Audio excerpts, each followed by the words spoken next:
Olá, sejam bem-vindos ao GRC 360 Graus. Eu chamo-me Nadia Feijó. Hoje vamos falar sobre apoio da alta administração, atitude da alta administração para o desenvolvimento do programa de compliance e para a eficiência do programa de compliance nas organizações. Bom, hoje eu tenho um convidado muito especial. Ele é administrador de uma instituição financeira, e também tem um livro sobre atitude e vai aqui falar conosco sobre esse tema muito importante. Mas não podemos passar ainda, não gostaria de começar a conversa sem antes mencionar os nossos parceiros. Aquelas pessoas que estão conosco e têm estado a materializar e a contribuir para que esse programa seja um sucesso. Bom, temos o Portal do TI, o Hotel Intercontinental Miramar, o Podcast Angola, a NF Confojur e a Nauabas. Não me vou alongar, vou já passar a palavra aqui ao meu convidado. Eu não vou falar muito sobre o currículo dele, vou deixar que ele próprio se apresente, porque eu já estive a ler, é um currículo impressionante, até extenso, né? Vou deixar que ele se apresente e conte um pouco da sua história para nós. Eduardo Clemente, seja bem-vindo ao GRC e muito obrigada. Obrigado, Nádia. Boa tarde. Bom dia ou boa tarde, não sei que horas é que vão ver o episódio. É um prazer estar aqui, queria agradecer-te o convite. Apesar de eu não ser necessariamente um especialista do compliance, achei muito interessante o convite e acho que é sempre interessante apoiar estas iniciativas, tendo em conta que é um projeto novo. Portanto, é para mim muito interessante e muito prazeroso poder estar aqui contigo e partilhar um bocadinho da minha visão e da minha experiência. Pediste para me apresentar. Eu não gosto muito de fazer assim apresentações muito longas, mas pronto, já disseste o meu nome é Eduardo Clemente. Neste momento sou administrador executivo do Standard Bank em Angola. A minha carreira foi quase toda, à exceção dos primeiros 2 anos onde fui auditor, foi toda ela passada na banca e em Angola.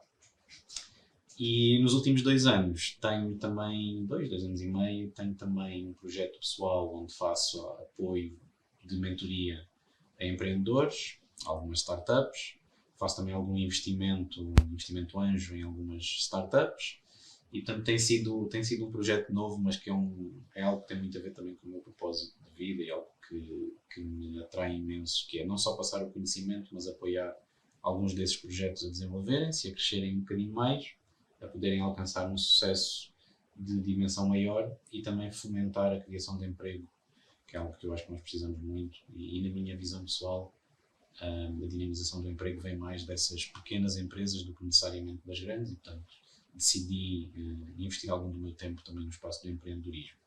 Pronto, falaste do livro, também decidi há cerca de 2 anos meter-me numa aventura que não sabia bem como é que ia correr, mas decidi investir e escrever um livro sobre um tema que para mim é muito importante, que é a atitude.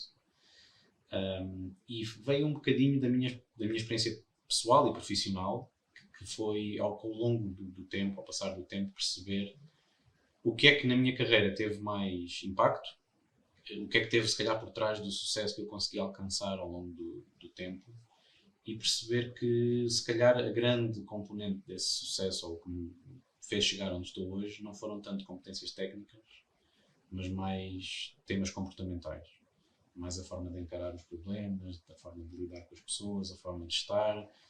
E foram precisos alguns anos e se calhar algumas conversas de alguns mentores para me fazer perceber que de facto foi esse o diferencial.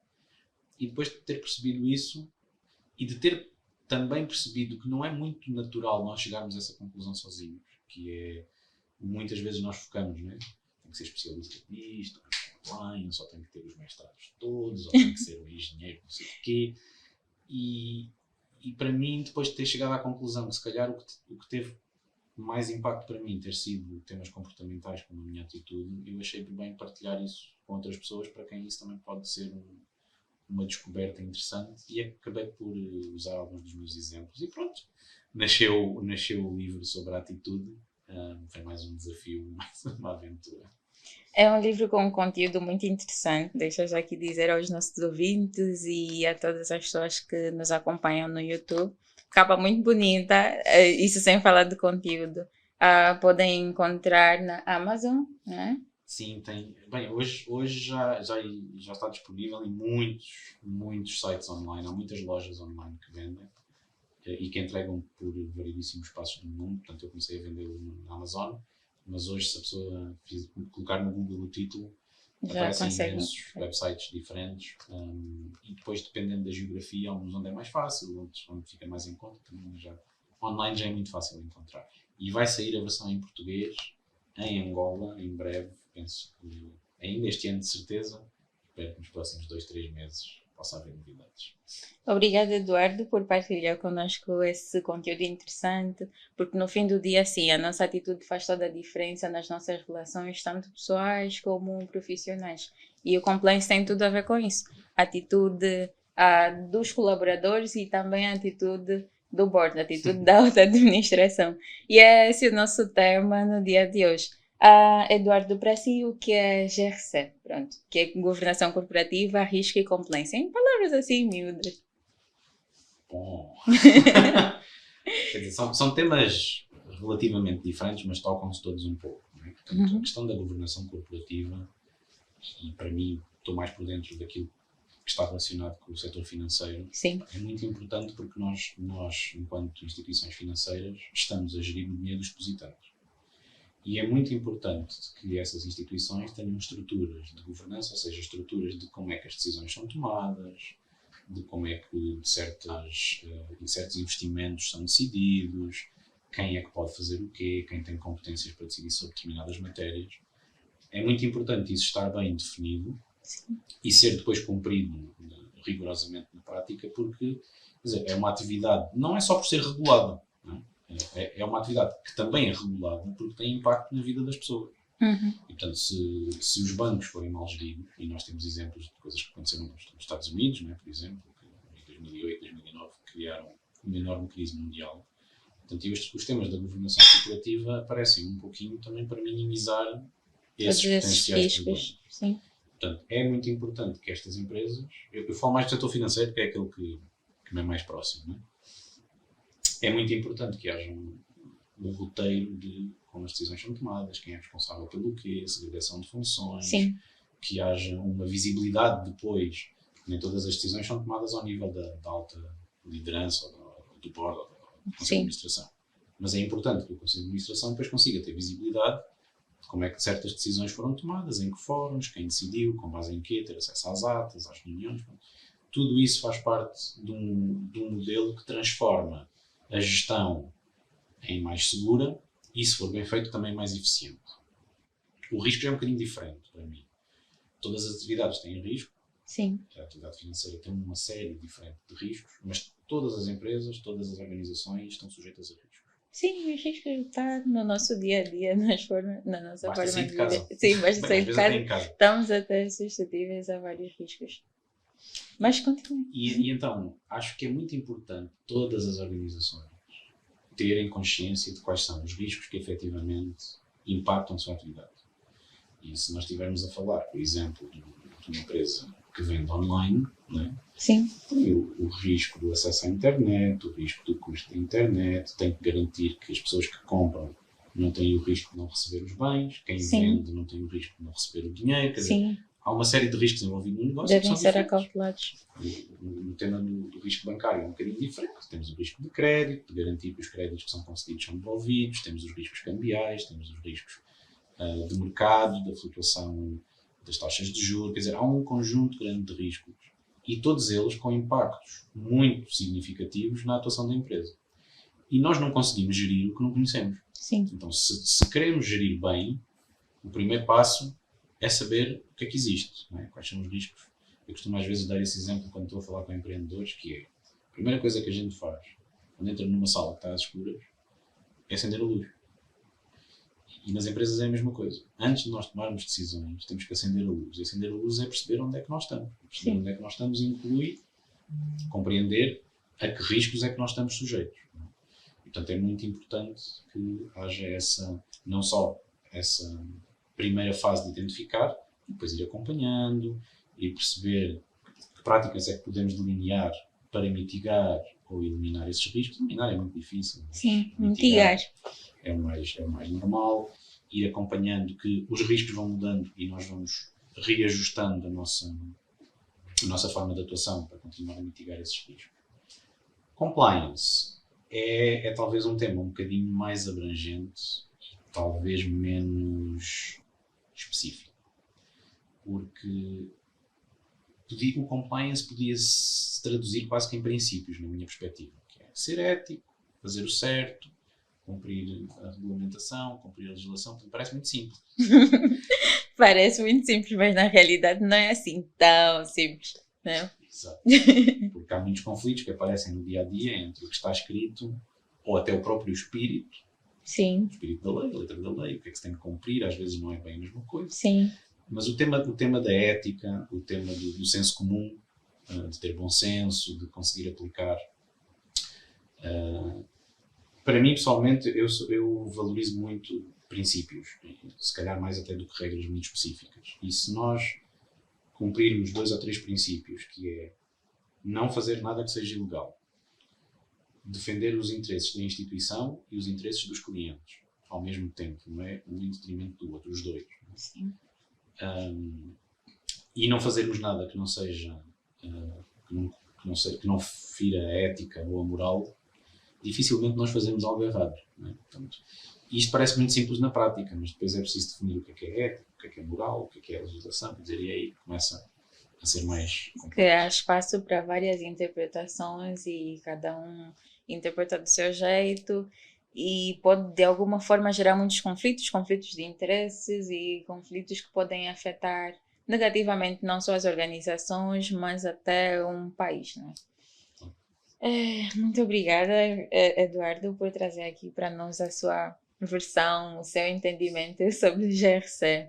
Mas uma coisa que nós também temos estado a notar é alguma resistência aos colaboradores nas organizações a conseguirem perceber e a implementar as políticas de compliance, o próprio compliance, perceberem o que significa compliance nas organizações. Na sua opinião, enquanto administrador, enquanto membro do board, quais são os principais mecanismos e quais são as atitudes que o board, que a gestão de qualquer organização, vamos aqui falar das pequenas e grandes organizações, podem adotar para que haja realmente essa adesão ao GRC, ao compliance, à ética, essa cultura, né, que protege as organizações? Então, acho que não há uma resposta certa, há de haver várias e se calhar cada instituição tem uma forma diferente de tentar chegar lá. Por norma, o ser humano tenta resolver estes problemas criando regras. Sim. E as regras às vezes têm um lado menos positivo, que é quase impossível nós escrevermos uma regra que se aplica a tudo. Vai sempre haver uma exceção, algo que não encaixa naquela regra. E nós estamos perante uma sociedade, um mundo que muda cada vez mais depressa. Não só pela evolução tecnológica, mas também pela evolução tecnológica. O ritmo da mudança que nós vivemos hoje no nosso dia-a-dia, seja pessoal ou profissional, nunca foi tão rápido, mas também nunca mais vai ser tão lento. Portanto, é algo difícil de nós conseguirmos traduzir em regras, porque amanhã a realidade é outra. E a regra foi escrita ontem. Sim. Então, estas regras são, se calhar, a nossa primeira tentativa para implementar mecanismos de controle de risco, mecanismos de garantir que se cumpre com o compliance, etc. Mas têm este problema, que é ficam desatualizadas muito rapidamente. E por isso é que eu ainda há bocadinho disse que eu, pessoalmente, sou da opinião que a utilização dos princípios é mais eficiente. Mas estes princípios carecem de explicar que comportamentos depois é que cumprem esses princípios. E isso leva muito tempo. Ou seja, mudar comportamentos é possível, mas é lento. Sim. E as instituições não têm tempo para cumprir as regras. Têm que cumprir amanhã. Então eu penso que nós temos que encontrar aqui um equilíbrio. E é um bocadinho quase como que definir regras. E eu já não sei com quem é que eu tive esta conversa, mas alguém me explicou que nós, quando somos crianças, as pessoas vão-nos dizendo várias vezes: tu não podes fazer isto, ou tens de ter cuidado com aquilo, e repetem até um momento em que nós deixamos de precisar que nos digam. Já está interiorizado. Sim. Não é? Por exemplo, que não podes pôr a mão num sítio que está quente porque vais-te queimar. Se calhar ouvimos 3, 4 vezes, 5 vezes, e às tantas já sabemos que não podemos pôr a mão porque está quente e interiorizamos. Sim. E as regras podem ter esse papel. As regras podem servir no início para orientar comportamentos mais rapidamente, dizer não podes fazer assim, como por exemplo quando nós mudamos a regra de trânsito, né? Quando temos que cumprir o código, há determinadas coisas que mudam, a pessoa tem que passar a cumprir. Sim. E durante os primeiros meses temos que pensar como é que temos que cumprir e depois passa a ser quase que automático. E portanto eu acho que as regras são necessárias no início para criar esse ritmo, esse conceito de que é assim que funciona, mas depois devemos libertar as regras e começar a utilizar os princípios.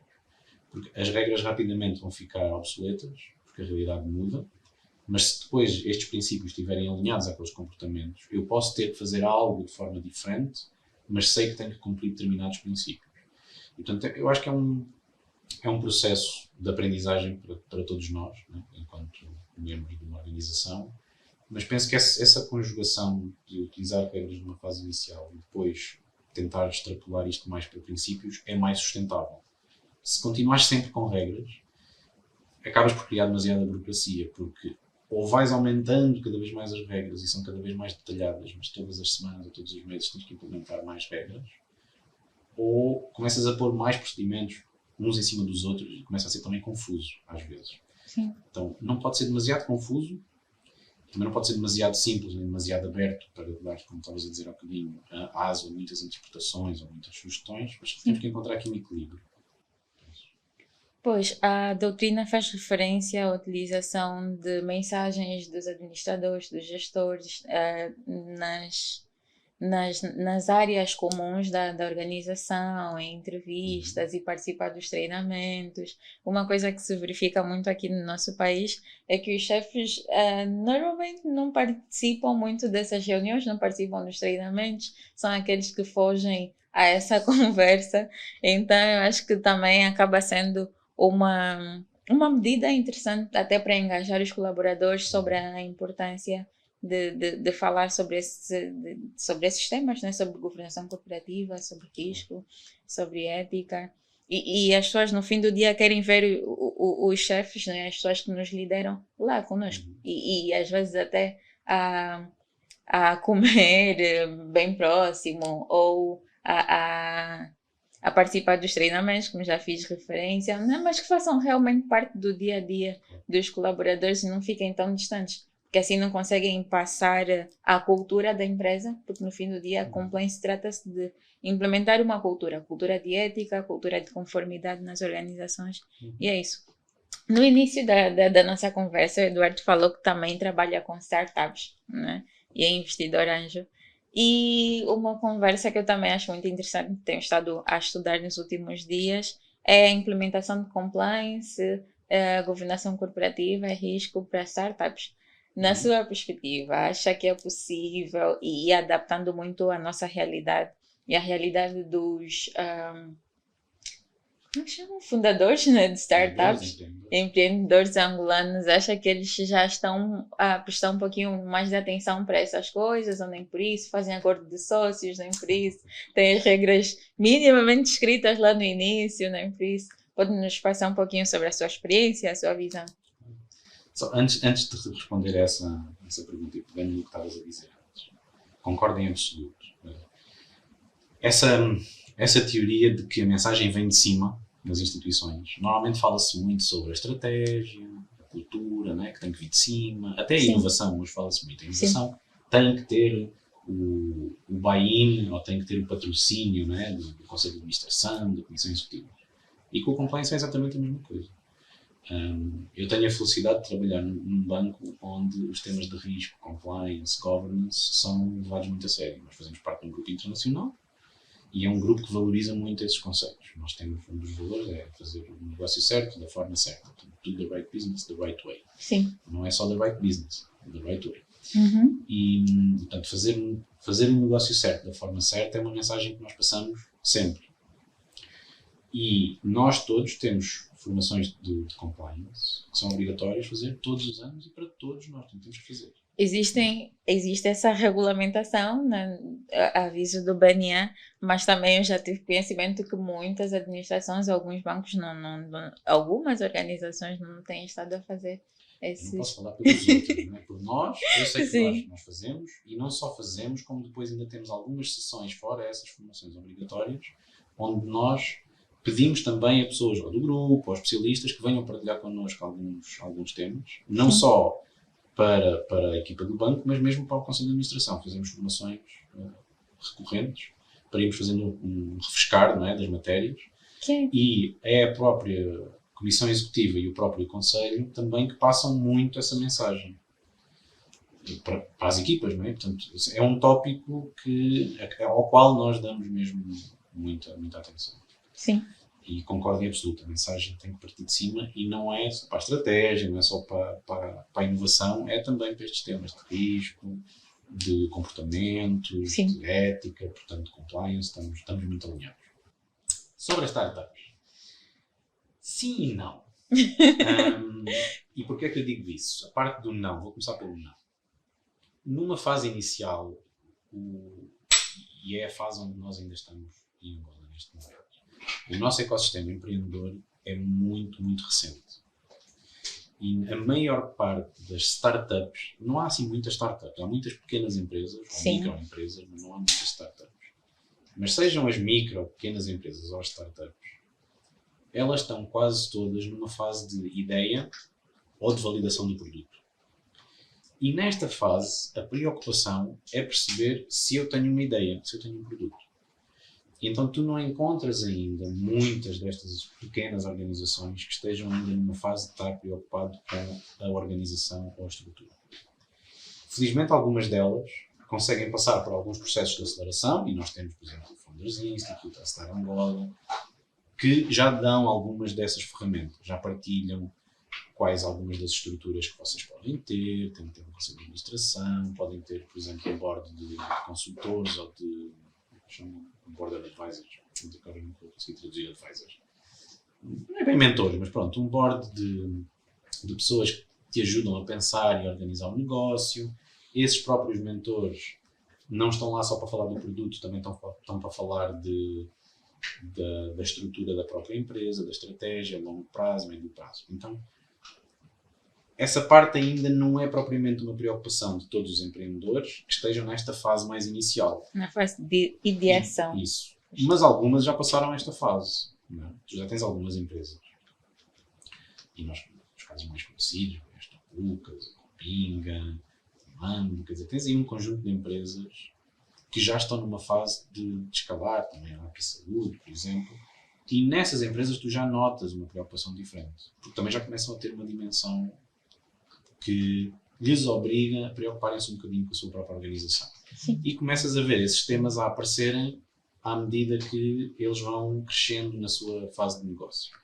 Agora, do ponto de vista dos acordos entre acionistas, isso depende muito do investidor. Não é? Portanto, nós, no momento, ainda não temos fundos de investimento de capital de risco a operar. Sei que já temos um aprovado, mas ainda não há nenhum oficialmente a operar.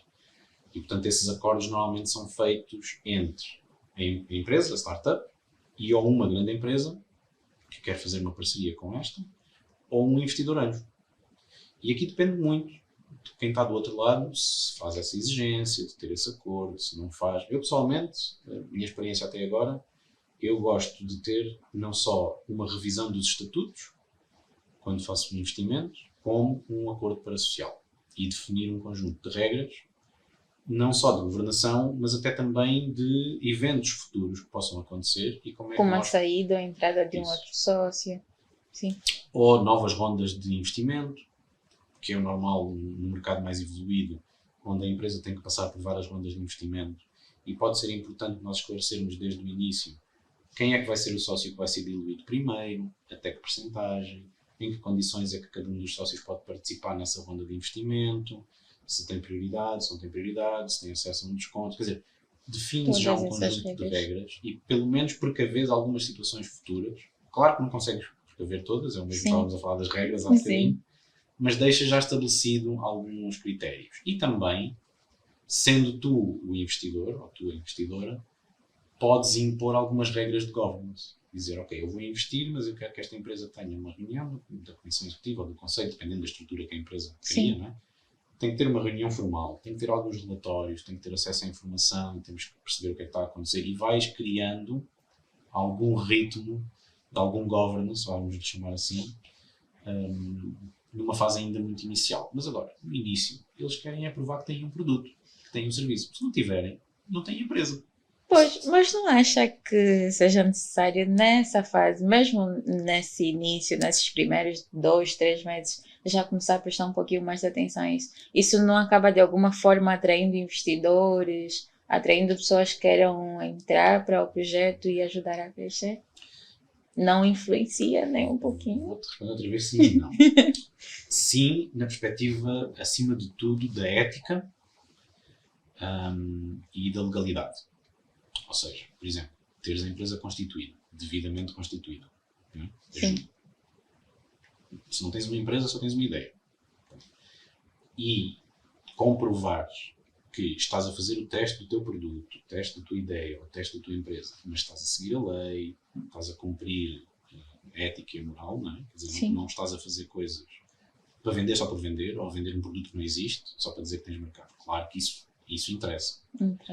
Mas essas coisas, desculpa, se calhar são as menos estruturadas, não é? São coisas relativamente simples que qualquer investidor vai querer saber e que têm um impacto muito grande na forma como tu avalias a empresa. Mas também os investidores avaliam o dono, o fundador. Pois. E essas conversas às vezes são muito pessoais. Tu queres perceber o perfil de quem está do outro lado. E era essa a pergunta que eu estava a fazer. Se a pessoa é uma pessoa ética, é uma pessoa cumpridora, se é uma pessoa que se preocupa em fazer as coisas bem feitas, se dá o feedback sobre o que está a fazer.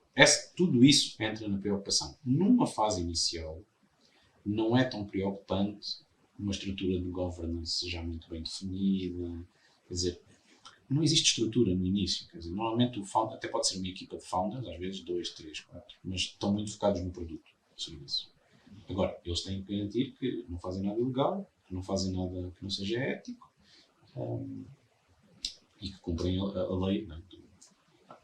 Seja, por exemplo, pode ser uma entidade regulada, pode ser uma startup, por exemplo, uma fintech, que tem que cumprir as regras do próprio BNA, por exemplo. Sim, tem regras próprias e outras exigências diferentes. Todas essas, não é?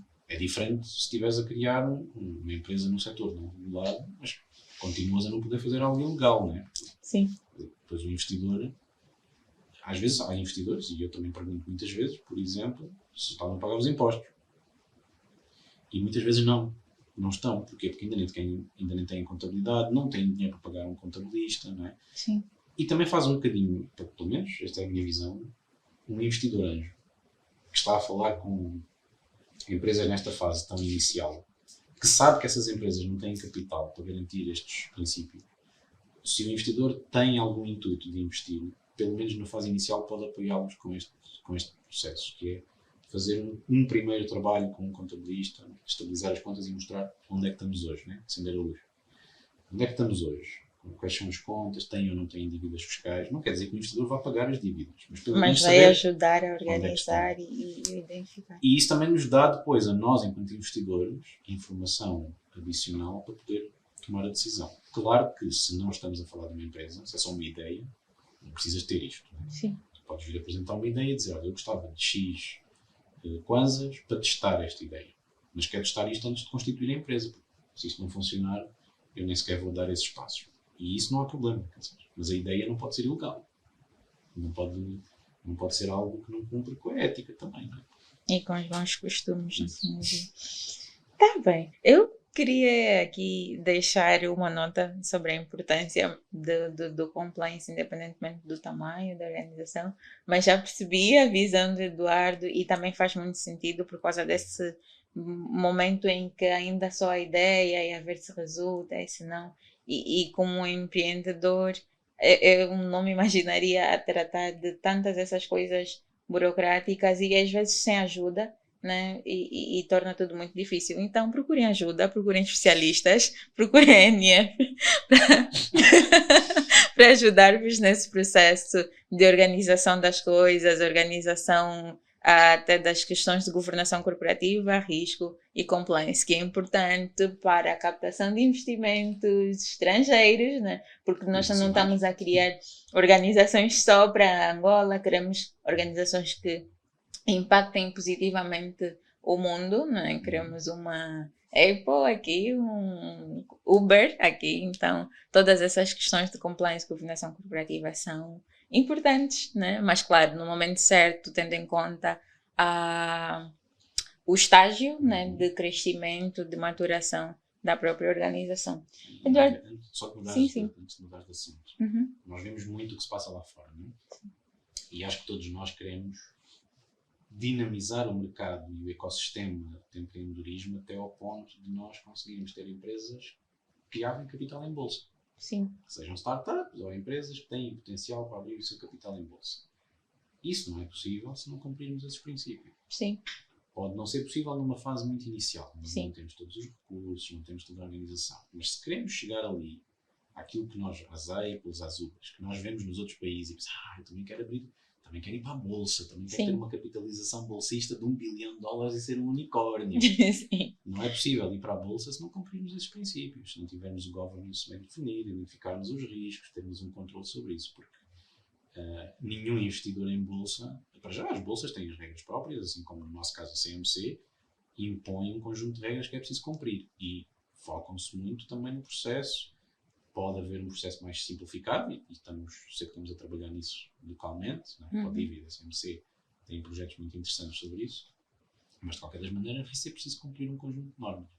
E o empreendedor, founder, tem que se mentalizar que sim, vai ter que cumprir um determinado conjunto de passos para poder ter acesso a níveis de investimento diferentes. Sim. Mesmo que seja, como dizias, um investimento internacional. Há um conjunto de requisitos que vão pedir.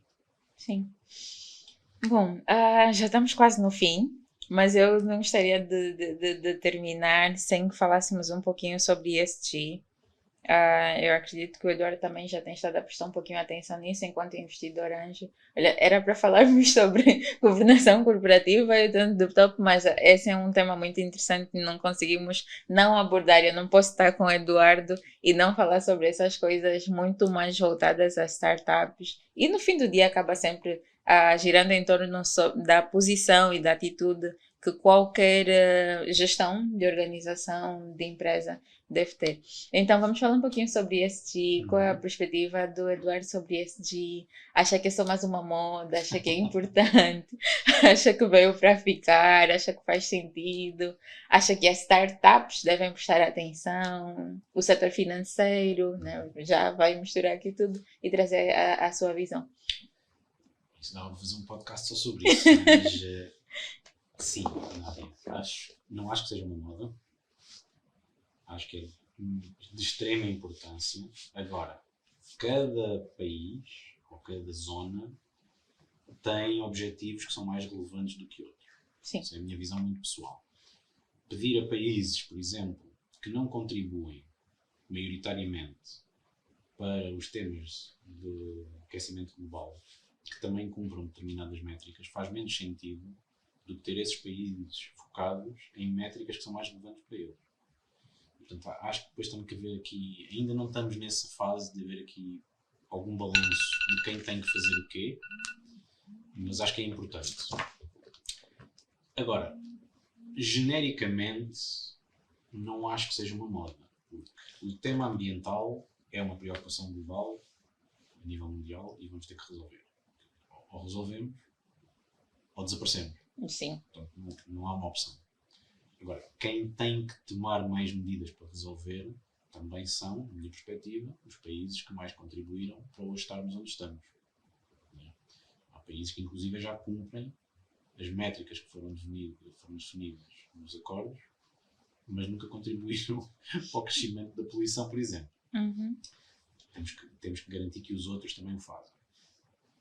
Para mim, pessoalmente, eu sou muito sensível ao tema do emprego. Eu acho que há ali vários dos objetivos de desenvolvimento sustentável que tocam nesse ponto, de igualdade, de sustentabilidade.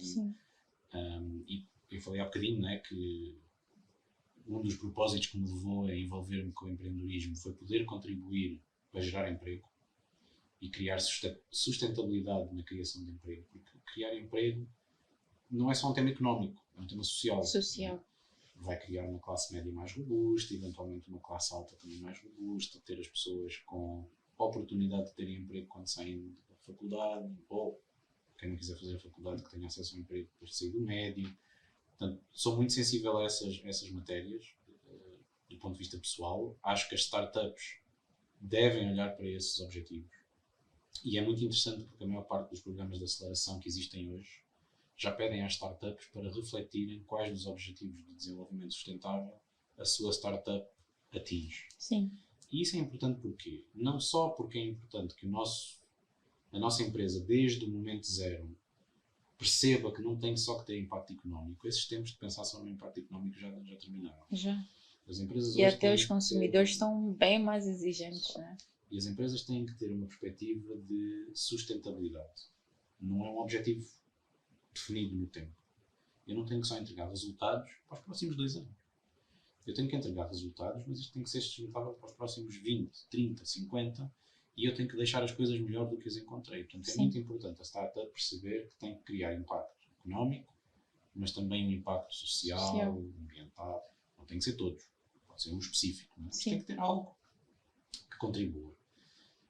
E isso é mais importante ainda para as startups, porque hoje, para ter acesso a financiamento, demonstrar que se está a trabalhar para apoiar em atingir um dos objetivos de desenvolvimento sustentáveis é um dos mecanismos que nos coloca mais possibilidade de conseguir financiamento. Há fundos de investimento e ONGs que estão especificamente à procura de projetos com impacto social, ou económico, ou ambiental, mesmo que a rentabilidade desses projetos possa ser mais baixa. E, portanto, abre aqui portas também a um financiamento diferente. Olha, é uma dica valiosa para os fundadores de startups ou quem esteja a pensar em constituir uma startup e está a assistir o programa ou a ouvir o programa. E para nós no banco também é muito importante. Nós estamos a desenhar a nossa estratégia de ESG. Já tínhamos muitas atividades, não necessariamente dentro de um chapéu de ESG, mas já tínhamos imensas atividades de apoio social e cultural, maioritariamente. Não sei se vocês já ouviram falar dos Heróis de Azul. Já. Que é um projeto que foi criado pelo Standard Bank, mas é um projeto que é suposto agregar parceiros. Portanto, o nosso objetivo não é fazer isto sozinhos, nem partilhar só a mensagem do Standard Bank. É um projeto onde nós agregamos voluntários e parceiros. Nasceu um bocadinho dentro da antiga terminologia da responsabilidade social, para podermos devolver algo às comunidades. E agora estamos a escalar isto para uma estratégia que seja muito mais abrangente, que toque temas como crédito, energias renováveis e como é que nós estamos nesse espaço, ou como é que fomentamos o emprego, ou como é que fomentamos a igualdade de oportunidades, seja de género, seja de idade, seja racial, tudo. Não é? Portanto, estamos a olhar muito de perto para esses temas porque consideramos, não só como instituição financeira em Angola, mas no continente, que temos também uma responsabilidade grande de contribuir para atingir alguns desses. Claro que não vamos conseguir contribuir para todos ao mesmo tempo. Sim, mas podemos sempre fazer diferença, né? Com pequenas ações e sim, fazemos diferença. Muito obrigada, Eduardo. Mas vamos só mais uma perguntinha para terminar. Qual é o principal desafio que tem enfrentado enquanto membro do executivo, né? Administrador do conselho? Como é? Administrador executivo. Perdi-me agora. Administrador executivo. Quais são os principais desafios que tem enfrentado? E tanto para a implementação do compliance, mas para lidar com os colaboradores e na organização, quais são os principais desafios e o que é que aconselharia, né, para quem está a pensar em ir para o mesmo caminho? Tem pessoas que têm esse objetivo de vida. Eu quero ser administrador executivo de uma instituição financeira. Então, o que é que recomendaria? Qual a atitude que esse indivíduo deve tomar para conseguir esse feito na sua carreira, né? Para conseguir chegar até aí? Okay. A primeira parte tinha a ver com as dificuldades, não é? Sim. E focando mais no tema do compliance, eu acho que para mim, pessoalmente, a maior dificuldade que nós temos vivido localmente é que nós estamos num momento de fazer o catch-up, ou seja, de correr atrás do prejuízo. Ou seja, temos imensa regulamentação a ser publicada com tempos de implementação relativamente curtos. E temos que gerir esta mudança dentro das instituições.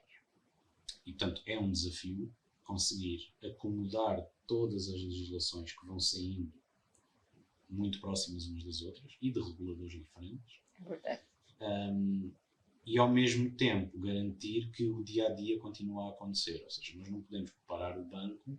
Porque estamos agora a prestar atenção, ou seja, para uma regulamentação específica. Tens que garantir que a luz está acesa, consegues trabalhar, né? Que Sim. o banco não fecha, e ao mesmo tempo alocar recursos e formações. Primeiro, antes de conseguires pôr em prática, tens que entender, perceber. Né?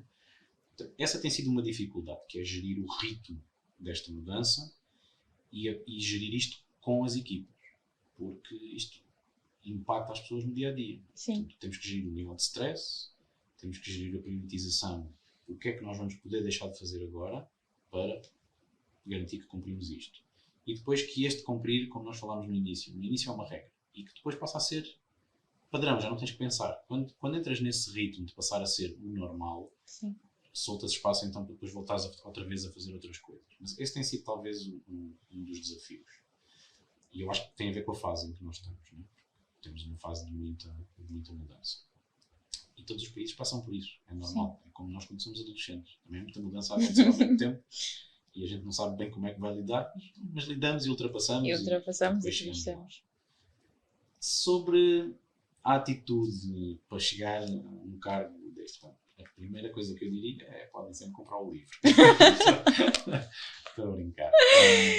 Ok. Não, eu, acima de tudo, penso que há 2 ou 3 coisas que eu diria que são importantes.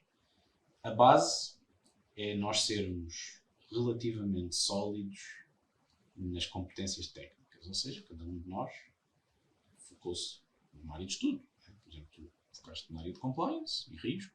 Uhum. Eu fiz a minha carreira mais formei-me em gestão de empresas e depois trabalhei sempre na área financeira.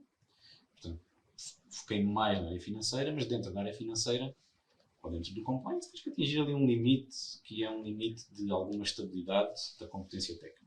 A partir daí, o que faz a diferença na tua carreira é a tua atitude, o teu comportamento, a tua forma de estar. E nessa ótica, eu diria que há 2 ou 3 coisas que são muito relevantes. Um é ser sempre curioso. Aprender sobre coisas diferentes, ver a realidade de setores diferentes, de pessoas diferentes, ser curioso sobre o mundo, mas sobre as pessoas que trabalham connosco também. Né? Porque essa curiosidade traduz-se não só em nós aprendermos sobre temas diferentes, mas aprendermos sobre as pessoas e ajuda-nos a trabalhar a nossa empatia. Portanto, a curiosidade é uma. Depois, otimismo e positividade. Portanto, nós temos que, ou devemos, ter uma atitude de que é possível resolver, é possível fazer. Para nós e Sim. para os outros. Sim. A gente pode até não saber ainda muito bem como, mas temos que pôr na nossa cabeça que nós vamos conseguir resolver. E se nós tivermos essa atitude positiva, as coisas vão acontecer. E esse é um grande diferencial entre as pessoas que fazem acontecer e as pessoas que ficam a viver o problema. E, portanto, essa atitude de otimismo e positividade também é muito importante. Depois, é preciso ser resiliente. Nem tudo vai sempre correr bem. Principalmente se formos muito curiosos e quisermos fazer coisas novas. Algumas vão correr mal. É verdade. Mas temos que ser resilientes. Ou para perceber como é que conseguimos fazer aquilo bem, ou para perceber este não era o caminho, qual é? E não desistir. Não entrar no pessimismo. Pronto, essas são... Portanto, a curiosidade, o otimismo, o aprender. Eu acho que o aprender é muito importante. O ler, aprender, o ser uma pessoa que se expõe mais aos outros, não só pela curiosidade, mas pela vulnerabilidade que às vezes é preciso ter, não é? Para nós partilharmos a nossa experiência e também vermos a experiência dos outros. Pronto, estou a tentar resumir assim muito rapidamente algumas das coisas que eu falei no livro, mas são alguns tópicos que eu acho importantes para além da competência técnica. Eu achei muito interessante essa parte que o Eduardo falou sobre curiosidade para falarmos sobre os outros e mostrarmos um pouquinho das nossas fraquezas para que eles possam falar conosco e para que nós possamos aprender com eles. Que eu acho que aqui também na nossa sociedade um dos problemas que temos enfrentado é que as pessoas querem parecer que sabem tudo. E tem algum problema em dizer e falar, olha, preciso de ajuda para isso. E, inclusive, acho que eu fiz um post no LinkedIn sobre isso, que de alguma forma essa atitude, né, esse também consigo fazer e não preciso pedir ajuda, impacta negativamente a implementação dos programas de compliance ou dos programas de inovação, qualquer outro programa dentro das organizações. Muito obrigada, Eduardo, pela conversa e espero contar consigo em próximas oportunidades aqui no GRC. Muito obrigada a todos os ouvintes e todos os que nos assistem no YouTube. Esse foi mais um episódio do GRC e contamos com o apoio dos nossos parceiros, o Portal de TI, o Hotel Intercontinental Miramar, a Nauabás, Podcast Angola e a NF Confojur. Fiquem atentos, teremos próximos vídeos, subscrevam o canal, partilhem ao máximo e, claro, peguem essas dicas valiosas hoje que o Eduardo partilhou conosco. Muito obrigada, até a próxima. Obrigado.